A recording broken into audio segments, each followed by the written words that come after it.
Welcome to the Successful Real Estate Broker Podcast, where we learn about some success stories and some not so successful stories. But either way, we learn. Each episode, we talk with successful real estate agents and vendors about things they have done to make them successful and some things they did that you might want to avoid. Join us for each episode of the Successful Real Estate Broker Podcast with your host, Preston Sandlin.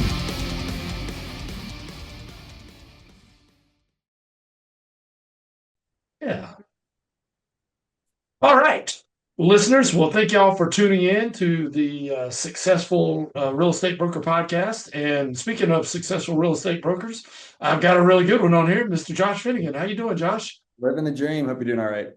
Yeah, Josh, if you guys are familiar with Charlotte real estate and you're on YouTube at all, you got to know this guy. This guy dominates YouTube every time because I periodically just go moving to Charlotte, Charlotte real estate on YouTube, and dude, you come up, you just dominate. So kudos to you for that, and we'll get into that. But first, for people who don't know you, Josh, give us a little background. Where are you from? How'd you get into real estate? I know it wasn't on it. Real estate really wasn't on anybody's bingo card in high school, I don't think. Oh, it's fine. Went to college for real estate. No, so I'm Josh Finnigan, team leader of the Finnigan Group here in Charlotte, North Carolina, servicing the greater Charlotte area. Originally from Clover, South Carolina. Moved to Charleston for College of Charleston, and then took a job traveling the world selling fine art and cruise ships. And that is kind of what actually got me into real estate, kind of. Where I met my wife abroad, and traveling the world and living out of a suitcase is fun until you have a significant other you want to grow roots with. So just wanted to kind of get back and plant some roots and start a family and things like that. So I was actually doing a lot of research on like what next career path looks like, right? And I stumbled across Gary Keller's book, The Millionaire Real Estate Agent, and just fell in love with real estate for the amount of ways you can be successful, how many things you can do in real estate. You can do it 1,000 different ways and find success. And it just seemed like unlimited potential to grow. So literally left the cruise ship and jumped into real estate immediately. So been doing that, started in Charleston and moved our business back up here to Charlotte in 2019. So awesome. Well, and I want to dovetail on what you said. I have some rental properties, and I'm home inspection, not real estate related. I read something one time too, and I've heard it a couple of times that like all the millionaires, of course, that used to have a lot more cachet than it does now, but let's say 10 million or more heirs, I guess. Like 70% of them did it in some shape or form through real estate. Yep. So that's why we started buying rental houses and stuff. But anyway, so let me back up there just a little bit. So did you do your real estate training down in Charleston or up here? So we were actually, because I'm from here, we were up here for a little bit. My wife's from Florida. She loves the beach. So we were up here. I did the test in Charlotte and then literally moved straight down to Charleston. So literally I would say all the training and things like that were in Charleston. That's where I really started, sold my first home and things like that. So I was actually under a team for quite a long time and then wanted to branch off, get closer to where we're from and start my own group. So that's why we made that transition and came up here. Awesome. Well, tell us a little bit about the Finnigan Group. What makes you guys different? I'm looking to buy a house in Charlotte. I'm relocating. Obviously, I'm just giving it an example. Why should I choose the Finnigan Group? Again, obviously, the biggest thing that's important to us is client satisfaction and making sure we just deliver a 5-star service. Extremely important to me. It's important to everybody on my team as well. We want to make sure that you guys have the best possible experience with us. And obviously, through YouTube, we've been able to help a ton of people relocate to the Charlotte area. And a lot of it is, again, being that knowledge broker, just helping them understand the location, the area. I mean, there's 157 people a day moving to the Charlotte area. So they know they're coming here, but they know nothing about it. So a lot of the conversations we have in the beginning is really just helping them understand the location. What's the difference between Cornelius, Huntersville, Waxhaw, Fort Mill, what suburbs, what are the pros and cons of certain areas and things like that, and kind of really being that concierge service of guiding them through the process and just making it seamless and easy for them. Yeah, and I have to give you a little bit of kudos. My wife watches your videos. She quizzes me like she's like, "Do you know what the most expensive neighborhood in Charlotte is?" And I guessed Eastover, but she said it's Glen Eagles according to Josh. And I'm like, Eagles I'm is sure he's a got some numbers to back that up somewhere. very high number. The highest, the sales price is a little bit different, but like it's most expensive on average and things like that. So obviously in Charlotte itself, you get that kind of South Park area. That's where most of them are, right? Oh, Some oh yeah, I did an event over there. One of those houses is like, was it 12 million, 13? And I'm not sure what is the record now. It's in that area, isn't it? 12, 13, something like that. 17, I believe. Right around 17. Maybe, It was right near maybe. Croft. There was a beautiful. Foxcroft, yeah. I don't know. I can't remember. Now I know people from California like, "Psh, that's just middle class. What are you talking about?" But for Yeah, like we're slowly but surely. I mean, I remember the days where seeing anything in 10 million was just unheard of. And obviously, still coming from, like you said, California, it's nothing to them. But we're starting to support higher and higher price points, and a lot of these people are like buying these houses that were built in the '80s in places like South Park or even on Lake Norman, tearing them down and just building these mega mansions, right? Because we yeah, have awesome builders in the area, some really great luxury builders. And the coolest thing is some of the most extravagant homes haven't traded hands yet because somebody bought a house, tore it down, built an extravagant home, probably spent 20, 30 million on it. They just haven't sold it yet. right, 100%. Well, kudos to you for your YouTube campaign, and I'll give you a little backstory. Um, where I realized how powerful YouTube was. We bought a little second home down in Florida, and that Sarasota area. So, I knew a little bit about Sarasota, but not like so. Like Charlotte, I live here. I know where the neighborhoods are. I know Dilworth. I know that. Mm-hmm. But down there, I'm like, I don't know where the Dilworths are, or I've since learned.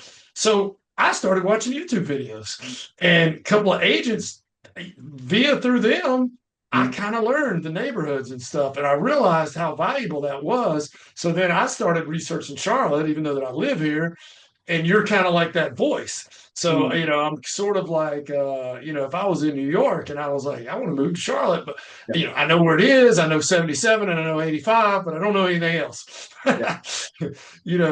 So tell me what brought you, how did you come to that realization, and how have you developed it and nurtured it and somewhat?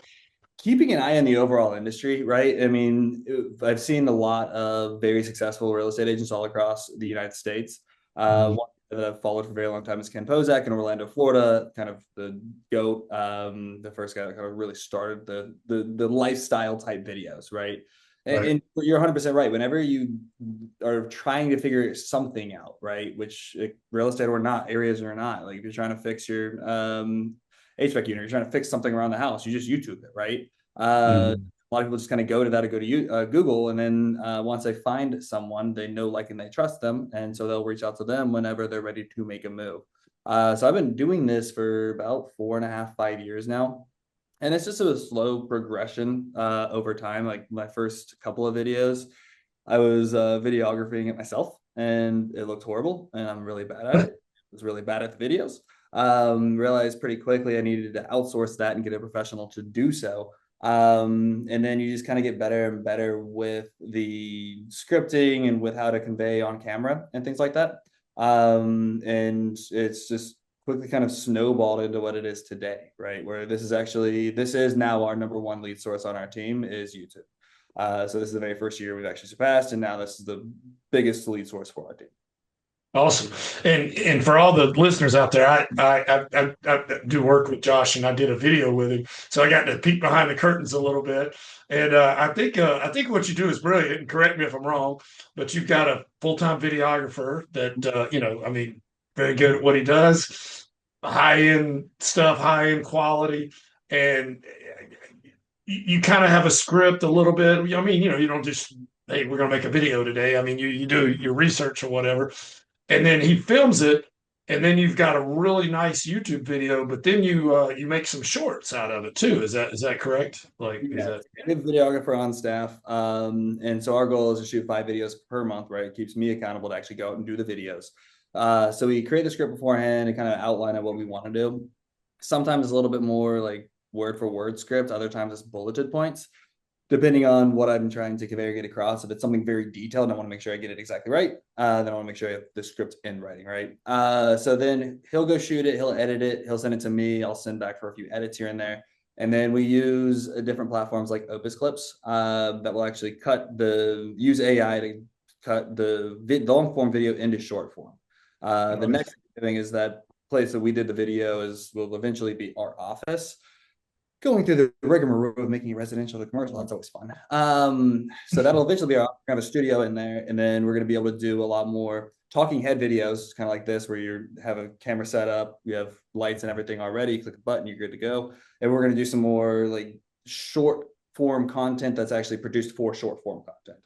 Right now, we just kind of clip the long form and then put it into short form. Awesome.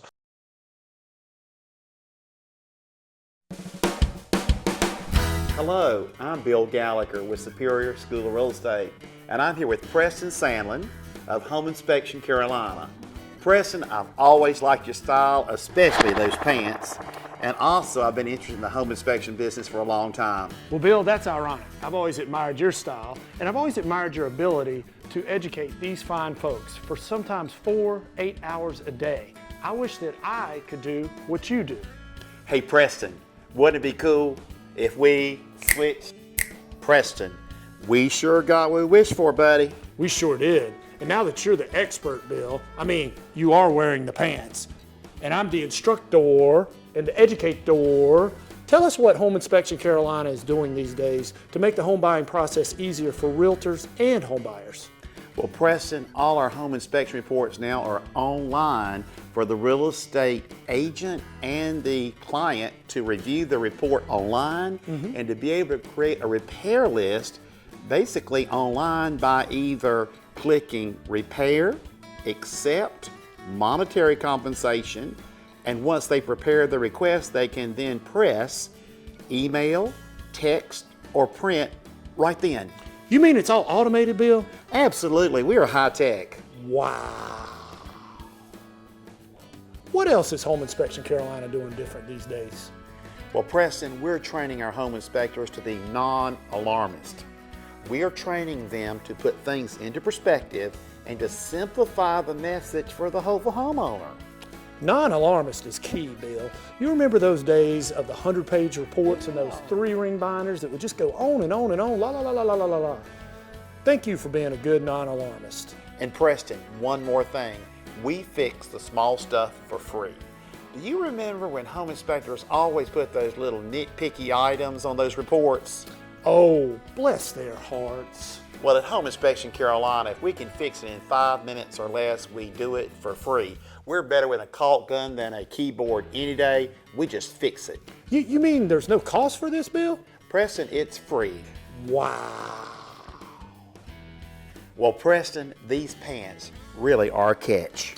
Well, Bill, I've enjoyed wearing the suit, but I don't think I could wear it every day because I got to fix the small stuff for free, and I don't want to ruin a good suit. Preston, it's been a lot of fun flipping the switch.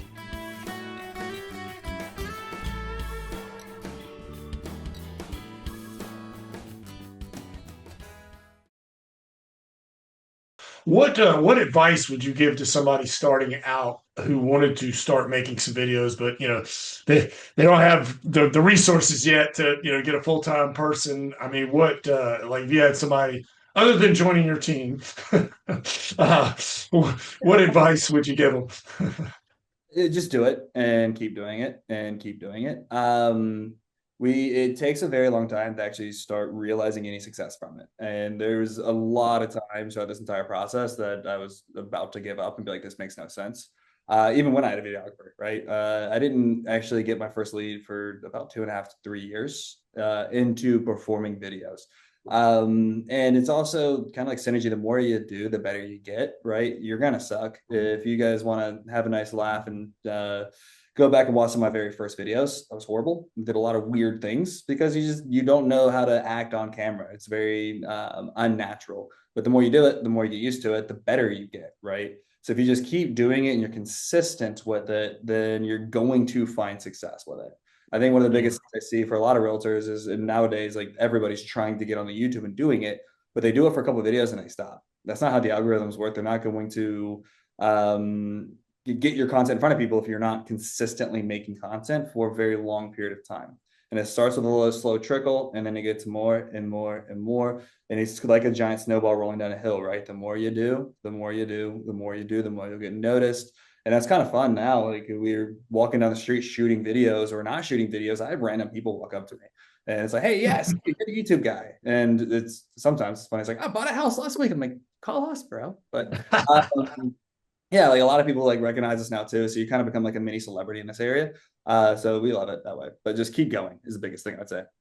Yeah, no, I totally could see it, especially, like when we wanted to move to Florida, there were a couple of realtors there that were doing really well that if I saw them, they would have been a celebrity to me just because I've watched so many of their videos.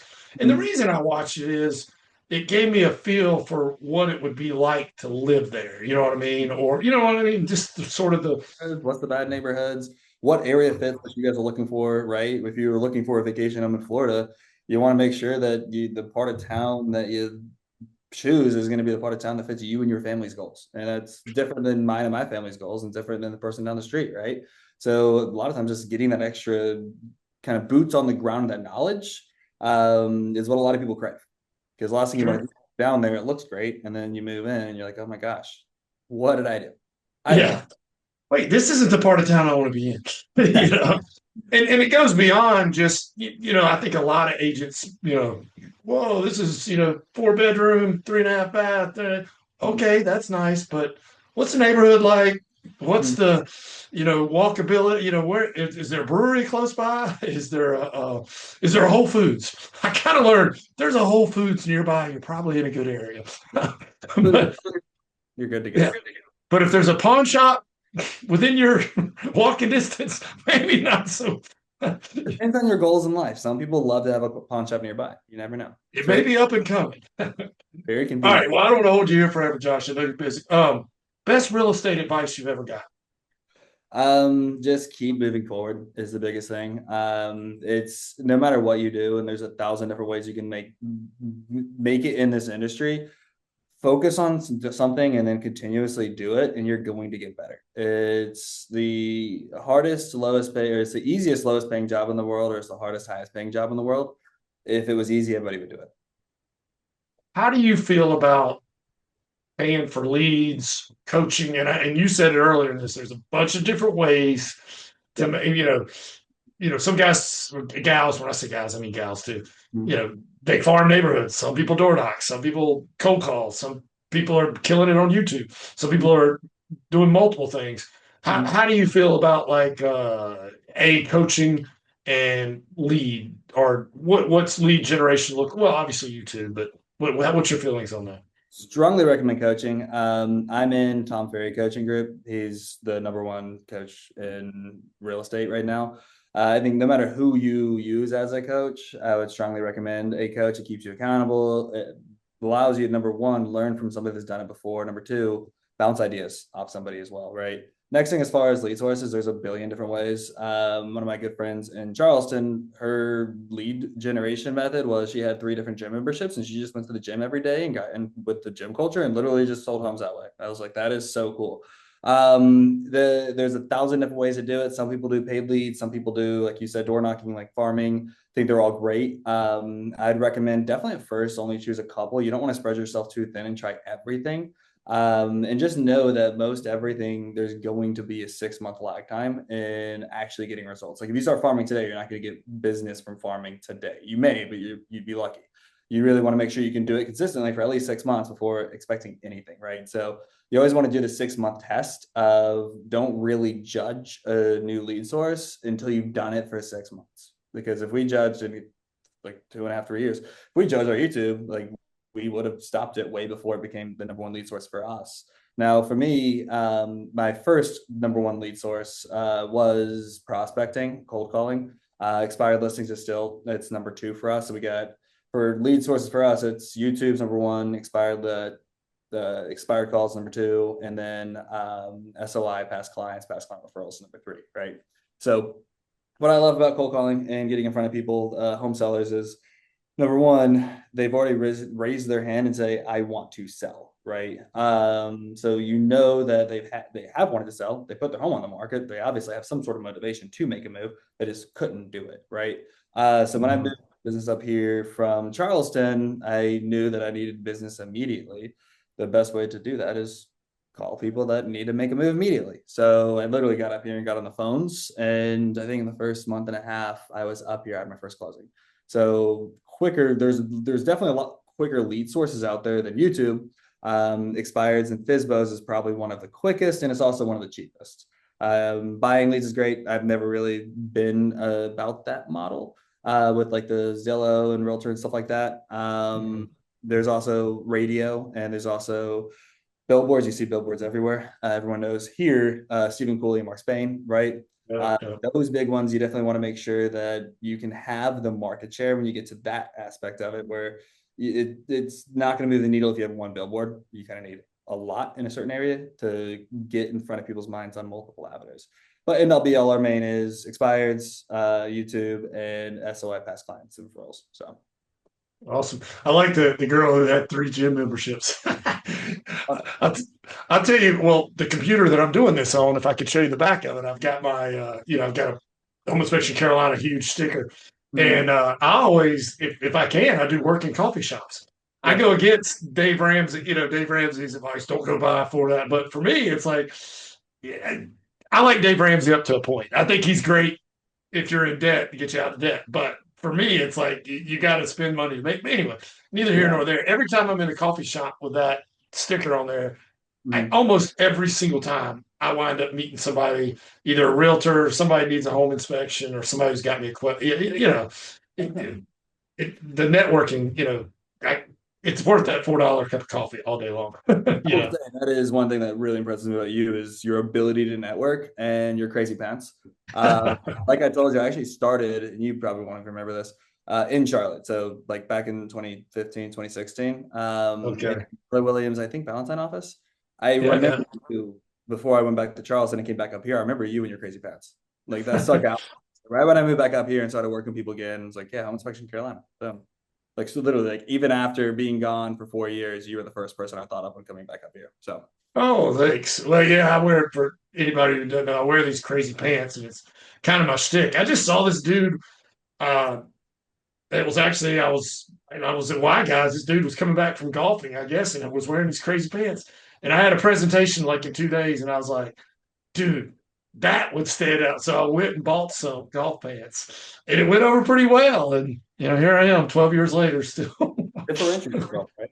I think statistically, in any category or business, people only have room in their mind for one, maybe two businesses, right? So if you stick out either by repetition or by being unique, right, then you're going to have that market share, and then they're going to think of you when they're ready to transact in whatever they're looking for, right? Whether it be real estate. Yeah, like PJ, he's got the sunglasses, with all his closing and stuff. There's a realtor in Raleigh that's like the bow tie realtor, and he's got, like you said, anything that you can be remembered. But anyway, let's turn it up a little bit and have some fun. I don't want to hold you up here too long. So, Josh, celebrity crush. Mila Kunis, got to go with that. It's probably the number one mentioned. Yeah. Now let me go to a game. This is called This or That. So I give you two things, and you pick one. Cool. Football or basketball? Football. Christmas Vacation or Elf? Movies. Elf. Animal House or Caddyshack? Caddyshack. If you could have dinner with anyone alive or dead, who would it be and why? That's a good question. Tony Robbins. 100%. Yeah. My number one, not mentor. I've never actually communicated with him. I've been to a lot of his events, read a lot of his books, and done a lot of his trainings. That guy is just a powerhouse and amazing. And it'd be just to be able to pick his brain for one dinner would be amazing. Yeah, one of the first, because I always listen to books because I'm driving all the time. He was like one of the first books I listened to. I think it was like Awaken the Giant Within. I don't know if you remember that one. This whole thing about we either move, away from pain or towards people pleasure. Move for one of two. is why people act, either to avoid pain or to gain pleasure. So that is why humans do anything. So it's one Right. of or a combination of both. So that's Mastering the Power of Influence is probably one of the first sales related books that I've ever read. And Yeah. even today, it's my number one. And I probably, because I listen to like you, like audiobooks or like verbal or listening to classes. It's a 10-day course, and I probably do it once a quarter or once every other quarter, still to the day. Done it like 50 times. Good stuff. Good stuff. What's worse to do, laundry or dishes? Both. Jogging or hiking? Worse to do or better to do? Better to do. Oh yeah, jogger. Love to run. Oh, nice. I wish I could, man. I got a bad back. Flip flops or tennis shoes? Flip flops. Hamburgers or tacos? Hamburgers or tacos? Definitely tacos. Love Mexican. Tacos. Now I don't know. I might not be able to ask this because you might not be old enough for this. Do you know? Are you familiar with Gilligan's Island? Kinda. I saw. Did never really watch the show, but I watched a lot of other shows that made fun of the show. Well, the question I always asked is Ginger and Marianne. There were two girls on there, and one was kind of like the movie star, and the other was the farm girl. Almost everybody says, "Well, which one would you go with, the farm girl or the movie star?" Probably movie star, but I don't know which either of them look like her. Yeah, it's weird. It's well, not weird, but it's like some people love the girl next door. But I got to find a more relevant question. That you got to be like old as dirt like me to get it. I think that show was in the '60s. Um, Most important quality in a partner: intelligent or funny? Funny. Amusement theme park or day at the beach? Beach. LeBron or Jordan? Jordan. Not Yeah, even that's pretty universal. Iced coffee or hot coffee? iced coffee. I hate hot Iced drink. coffee. And the most important one, beach or mountains? Depends on the season. I'll go to the mountains if and only if I can snowboard. Other than that, beach. Beach. Okay. When sleeping, fan or no fan? Oh, it has to be a fan. My wife hates it. And I sleep at like 9 degrees. She's freezing, but I know I'm gonna have to be one of those guys. Like, if there's not like in a hotel, I'm gonna have to bring my own fan. There's a fan in here. I'm not sure I can sleep. I'm gonna have to have some Ambien or something. wife took all of it. Yeah, there you go. The most important one: toilet paper, over or under? These toilet paper? Like when it's on the thing, you like it over or under? Over. Beard or mullet? When it's on the rack. Over. Under's weird.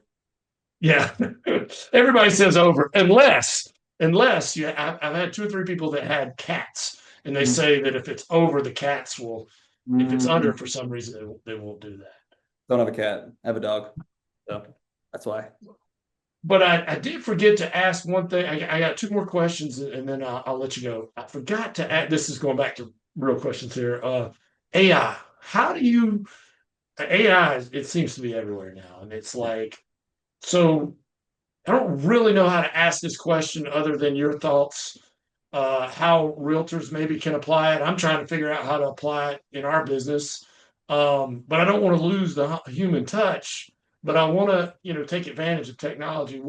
How do you see AI affecting real estate? Or first of all, you have to have the right prompts in it. I think there has to be AI. Like if you don't use AI, you're gonna be left behind.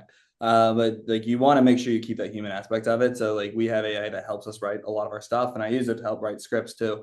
But you want to chisel away at it, kind of thing, right? So it's going to give you a big fluff ball, and it's not going to sound human. It's going to sound a little clunky and things like that. So you can utilize that kind of to help research, get some facts, get some information, or get like the start to a script, and then kind of chisel away to make it a little bit better.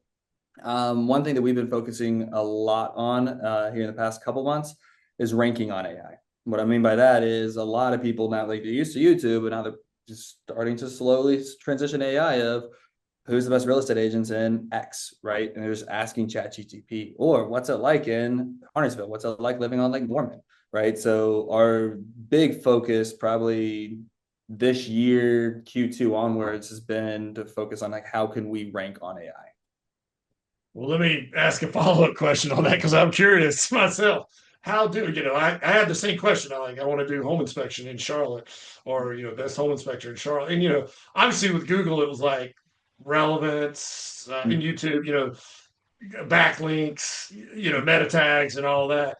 Is there anything different with trying to rank with AI, or is it sort of the same? Or I'm dangerous. Like I know just enough to be dangerous, I think is the saying. So I don't think backlinks matter as much. I think it's more about number one, how many times you're mentioning things like that. Number two, just the content itself. So you want to like when the AI looks for the answer, it scours websites and tries to find the answer. You want your information to pop up as that answer. So right. we've been doing this for a while, but we've been focusing on like every single video we do, we create a blog or a web page to go along with it that has, we take my script, and ideas that help me with this, transition the script into a transcript, and then use AI and kind of help craft it into a web page. So that kind of helps give it a lot of information so they can actually pull from. And there's different ways and avenues that they use. So I know, and I've been doing a little bit of research on this of like, they definitely gravitate towards reviews and what's said in the reviews. They gravitate towards your bio. So we actually went through and did a lot of different things to change our bio to be more AI friendly, right? For example, one thing that we've done in our bio is like name how many 5-star reviews we've had in the actual bio itself, because it picks up on that better than the actual like review itself. And then just like try to change the verbiage so we can rank higher on it. If that makes sense. I like it. And I'm going to go back after we do this, go back and look. Well, and one thing that somebody said to me, Josh, that stuck with me for ranking with all the things is, and I imagine it's the same with AI too, is you just got to be the most relevant answer to the question that they're posing, whether it's to AI or to Google, like who's the best realtor in Charlotte, or who's, the best realtor for my price range, or whatever it happens to be, correct me if I'm wrong, all the stuff, but I feel like if you have more quality stuff out there, that it wants to return the most relevant.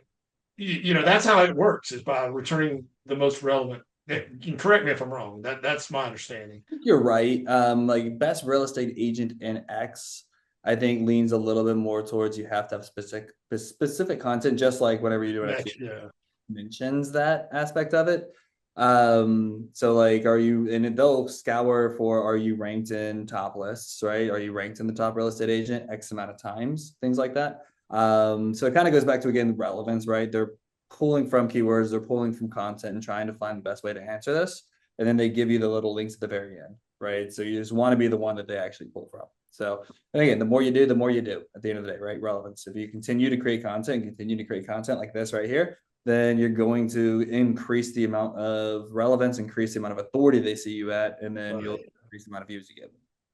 Well, awesome, because you rank high, brother, and hats off to you, because you're in a more competitive thing than I'm in.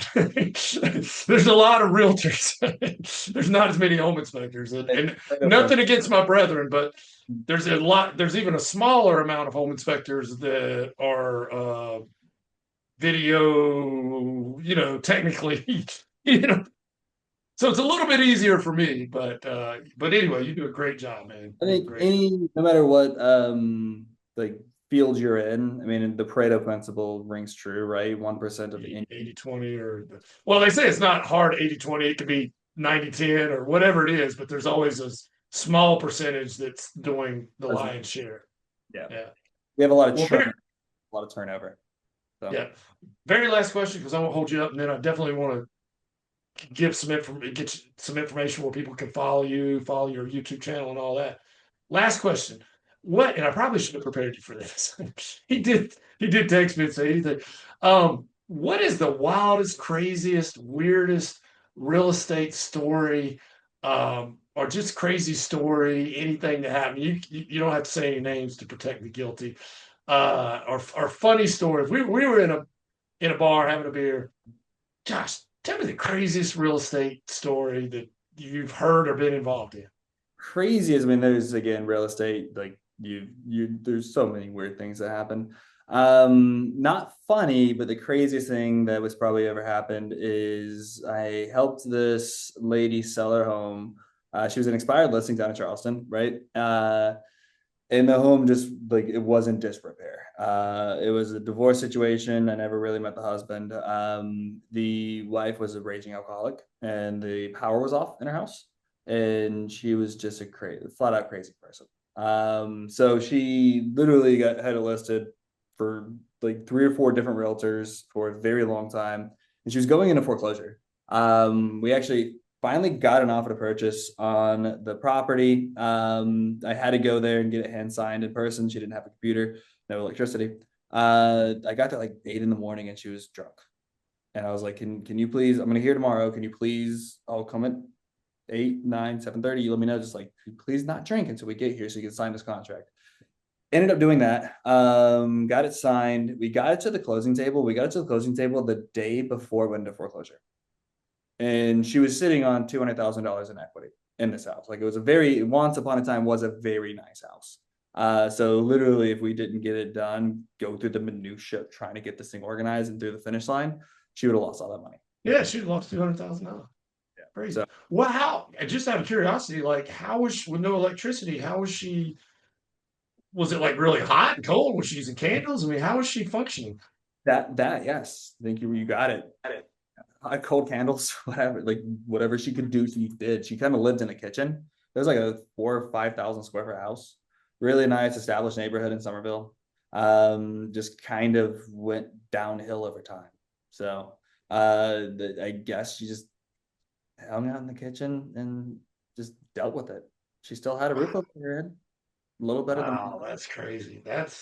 We've had, like, I've done inspections where there was a divorce and it wasn't like happy. And like, like one person wanted to sell the house and the other one didn't, but they kind of had to sell it. And if you come in contact with the person who didn't, I mean, we had a gun pulled on one of our inspectors. I mean, just, hey, we're just still trying to do our job, but I did have a client after closing, like a month later, called me and was like, "Hey, Josh, I think I left my gun in that house that you sold." I was like, "I'll call the buyer, but I don't think they're gonna want you to go look for a gun in their house." Yeah. Literally contacted the buyer. They're like, "Don't reach out to us again." It's like, okay, sorry.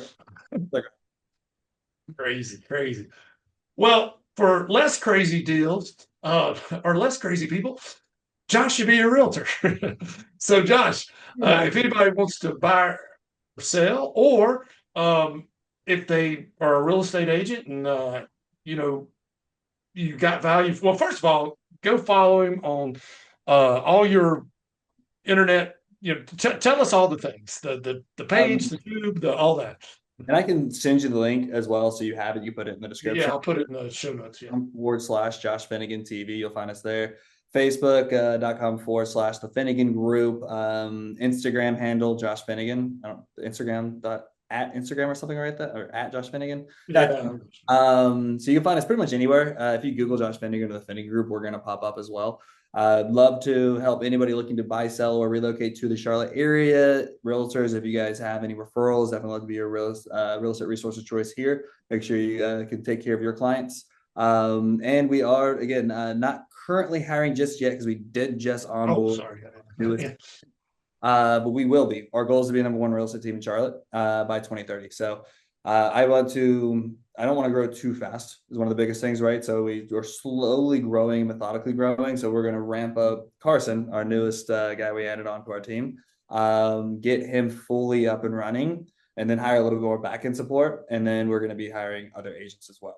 So we're definitely going to be hiring in the future. So please, again, if you are looking to join a team, we'd love to have that conversation. And when that time comes, we want to reach out to you and see what we can do to be the next person on the Finnigan Group. Awesome. And for all the listeners out there, if you got value, go like, subscribe, whatever the kids do these days. I don't know which channel. And check out his YouTube channel. I'm a little partial, but he's got this one. Just Google Josh Finnigan home inspection Carolina. That's his best video. I think it is. We've gotten the most comments on the video. Oh, thanks. I am a little biased, but anyway. Well, Josh, thank you so much for your time, and I appreciate all the value that you dropped. 100%. Thanks for the invite, Preston. It's always a pleasure. Thank you. You've been listening to the Successful Real Estate Broker Podcast with your host, Preston Sandlin. Join us on the next episode where we'll be talking to a successful agent or vendor about the right things to do and the wrong things you should avoid. Join us on the next episode of the Successful Real Estate Broker Podcast.